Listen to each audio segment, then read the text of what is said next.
خبر شامل کرتے ہیں شہر قائد سے، جہاں ہمارے چیف رپورٹر کراچی جاوید محمود انائی کی رپورٹ کے مطابق چیئرمین کرنگی ٹاؤن محمد نعیم شیخ کی زیر صدارت کونسل کا 8واں اجلاس town municipal corporation Korangi office کے کونسل ہال میں منعقد ہوا۔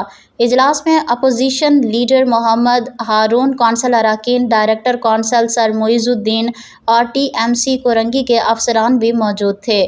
اجلاس کا آغاز تلاوت قرآن پاک سے کیا گیا۔ اجلاس میں شہید ذوالفقار علی بھٹو کرکٹ اکیڈمی، عیدگاہ گراؤنڈ کرنگی اور ناصر کالونی فٹ بال اسٹیڈیم کو پبلک پرائیویٹ پارٹنرشپ کے تحت چلانے اور دیگر موضوعات پر قرارداد پیش کی گئی۔ تمام قراردادوں کو اراکین کونسل نے شو آف ہینڈز کے ذریعے کثرت رائے سے منظور کیں۔ چیئرمین کرنگی ٹاؤن محمد نعیم شیخ نے کہا کہ کرنگی ٹاؤن کے تمام یوسیز میں پانی، سیوریج، سڑکوں کی تعمیر اور دیگر بنیادی سہولیات کی فراہمی کو یقینی بنانے کے لیے کام جاری ہے۔ چیئرمین کرنگی ٹاؤن محمد نعیم شیخ کا کہنا ہے کہ جن علاقوں میں ترقیاتی کام نہیں ہوئے ہیں، ہم سب مل کر ان علاقوں میں ترقیاتی کام کروائیں گے۔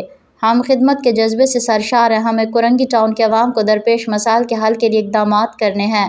اجلاس کے اختتام پر چیئرمین کرنگی ٹاؤن محمد نعیم شیخ نے اجلاس میں شریک تمام اراکین کونسل و ممبران کا شکریہ ادا کیا۔